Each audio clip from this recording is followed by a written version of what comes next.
Hello, everyone. Welcome to the Browse News broadcast. According to Thai Sounds, Iran's state broadcaster, ERIB, which is aligned with hardliners, reported on Wednesday that a potential memorandum of understanding, MOU, with the United States is in the works.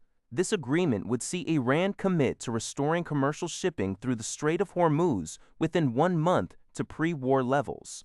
In return, the report claims U.S. forces would withdraw from areas adjacent to Iran in the Persian Gulf, effectively lifting the blockade on Iranian ports.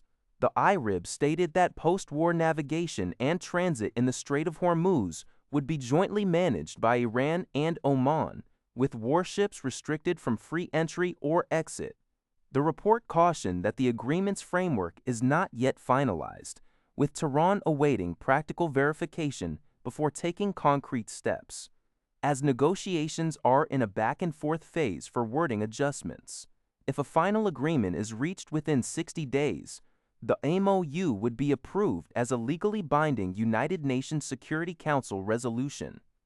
This memorandum is viewed as a roadmap for future discussions concerning Iran's nuclear program and international sanctions, with Pakistan mediating the talks. The U.S. perspective on this MOU, however, focuses on Iran halting nuclear weapons development and surrendering enriched uranium. While both sides agree on the reopening of the Strait of Hormuz, the proposed withdrawal of U.S. forces from the Persian Gulf would significantly alter Washington's strategic presence in the Middle East, particularly given the U.S. Fifth Fleet's headquarters in Bahrain, directly across from Iran. According to Tsingtao, North Korean leader Kim Jong-un inspected tests of a light multi-purpose missile launch system and tactical cruise missiles on May. The Growers was a cruise missile reportedly capable of carrying a nuclear warhead. The tests evaluated the power of special mission warheads, the reliability of ultra-precision self-guidance for extended-range 240mm guided rocket artillery shells, and the AI-guided hit accuracy of tactical cruise missiles. North Korea claimed these tactical ballistic missiles incorporate ultra-precision self-navigation, terrain-matching navigation systems, and AI terminal guidance, enabling highly accurate strikes up to 100 kilometers away through a combined glide and propulsion flight. If deployed near the inter-Korean border, these missiles could target much of South Korea's capital region, including Seoul. Kim Jong-un expressed great satisfaction with the trials, particularly praising the performance of the cruise missile system slated for frontline artillery units. He urged an acceleration in the modernization and strengthening of artillery forces, aiming for an unbeatable capability.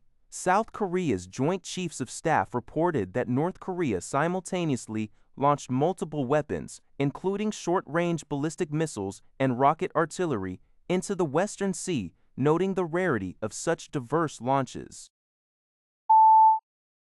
The International Criminal Court, ICC, announced today, May 27, 2026, that it will commence the trial of former Philippine President Rodrigo Duterte for alleged crimes against humanity on November 30th of this year.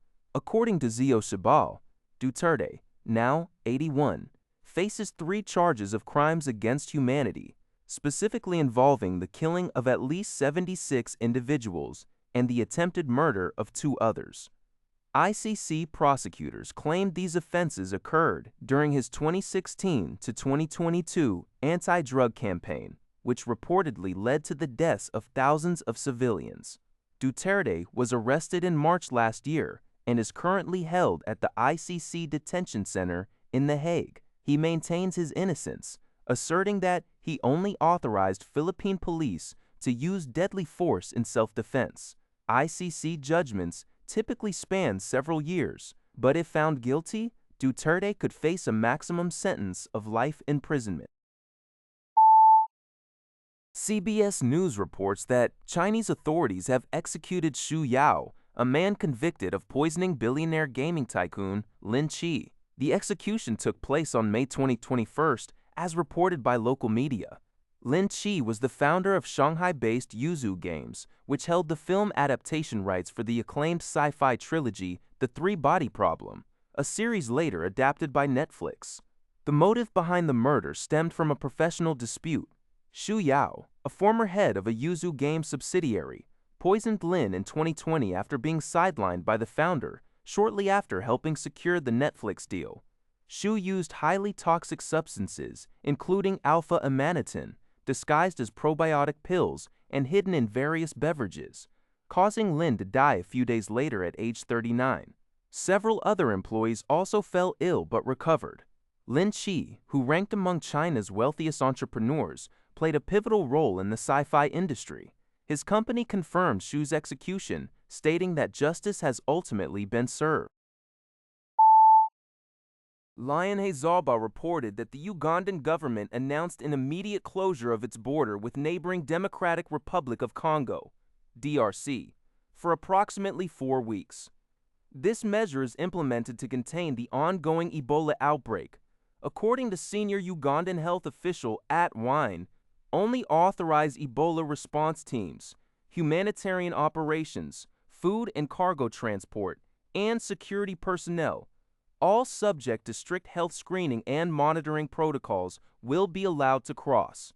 As of May 25, the DRC had reported 101 confirmed cases, 930 suspected cases, and 221 suspected deaths.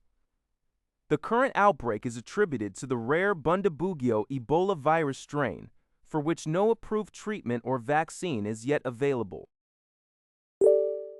That's all for this video. Thank you for watching. See you in the next video.